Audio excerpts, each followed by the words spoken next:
Okay, and we're back for Revelation 13. We are going to be focusing on verses 13 onwards. So far we've got two beasts. One has come up out of the waters, the other one has come up out of the earth. So they're very different. The one that's come up out of the waters is, we've worked out, is 7 kingdoms working in unison, and they're also blasphemous, okay? That's what we touched on in the very first video. They're blasphemous. They're just not respecting God at all whatsoever.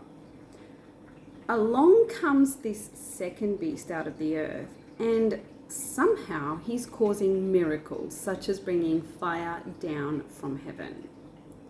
Now, I remember reading this at one point and going, why does that beast or that leader or that power have such power? Like, how on earth does he cause miracles? Maybe it's by magic. Like, surely he just makes, like, just through magic brings fire down and everyone can see it, you know, or everyone's hypnotized, possibly.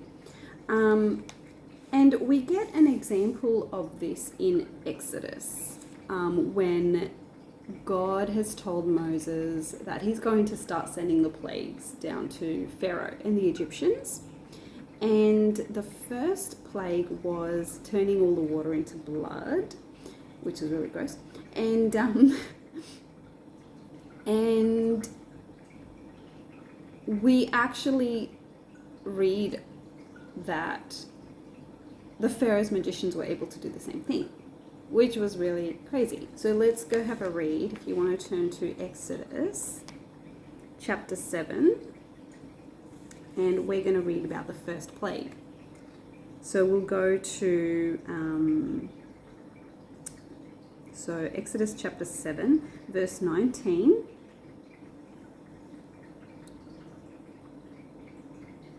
to 22.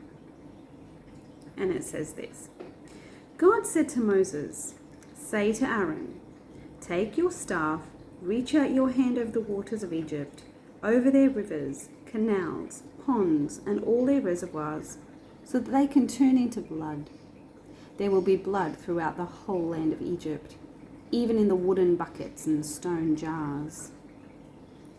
That's pretty cool. I love how God really showed he's got power over everything, even water standing still.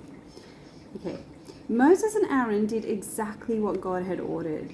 He raised the staff and, in the sight of Pharaoh and his servants, struck the water in the river, and all the water in the river was turned into blood. The fish in the river died, and the river stank so badly that the Egyptians couldn't drink its water. There was blood throughout all the land of Egypt. And here's the clincher, verse 22. But the magicians of Egypt did the same thing with their secret arts, so that Pharaoh was made hard-hearted and didn't listen to them, as in Moses and Aaron, as God had said would happen. So the magicians were able to turn water into blood.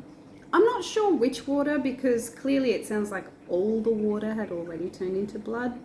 So I'm not sure where they got clean water from at that point. But it says that they must have found some clean water and did the same thing. That they've gone, well, we can do this too.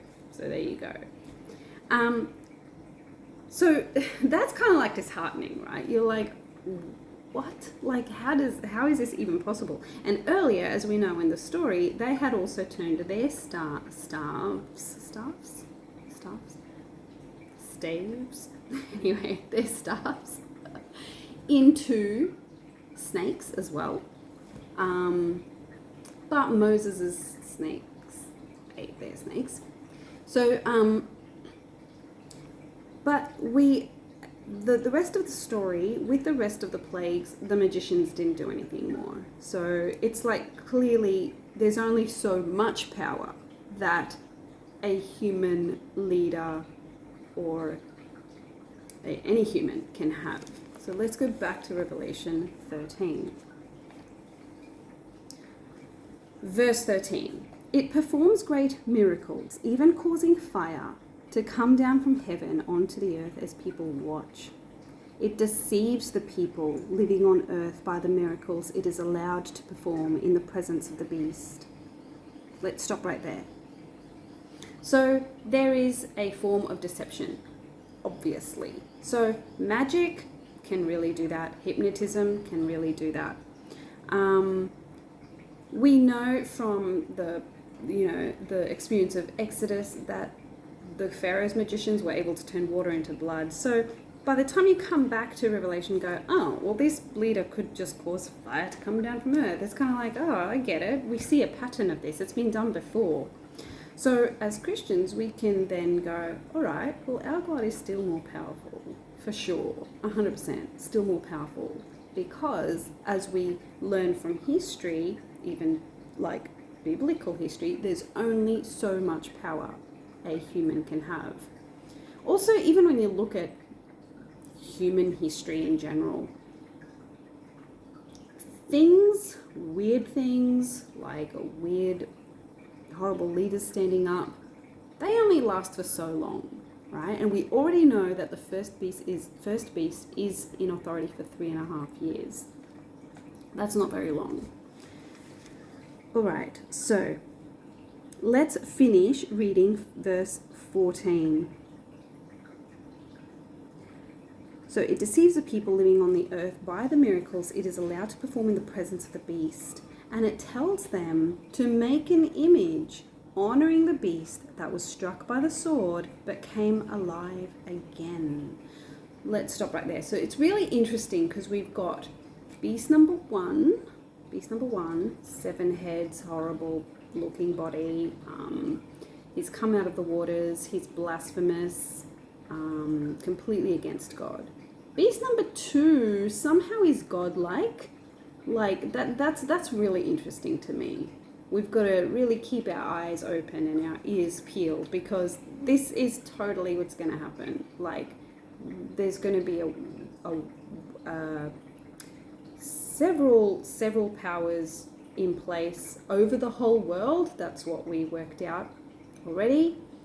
And then there's this person or this kingdom or this leader who is causing, like being pretty miraculous. If he can bring fire down from the heaven, even through magic or hypnotism, and he's got the whole world deceived. It doesn't say some people, it doesn't say 1/3 of the world or anything. It says the whole world. That's key because Revelation does it at other times refer to 1/3 of the world or 1/3 of the nations and things like that. Whereas here, it's like, it says, it deceives the people living on earth by the miracles it allows to perform. So it's the people. It's not just some of the people. So suddenly we've got this strange other leader who's come along to support this power, and he's like doing so by totally deceiving the people and being miraculous. Then he takes it a step further. So by now I'm imagining, that people are going, wow, this guy, whoever he is like causing fire to come down from the earth. Like he's got some kind of power, man. Like we really need to listen to him. And at that point he says, let's make an image of the beast. And it's the image of this beast. Specifically, honoring the beast that was struck by the sword that came alive again. So we get a clue in the earlier part of chapter 13. Verse 3 says, one of the heads of the beast appeared to have received a fatal wound, but its fatal wound was healed. And the whole earth followed after the beast in amazement. So now this guy decides, let's make an image to honor the beast, which is this one, but particularly the one who had, of these many powers, the power who had a wound. So he's obviously, whatever power he had has been destroyed, but then he comes back. So let's add a third character here. This is the image of the beast. It could be as rudimentary as a statue. We don't know, like it was in Nebuchadnezzar's time. It could be, because my personal opinion is that because we're heading towards a very digital world, very, it's already a digital world, but like a very, very digital world, to the point where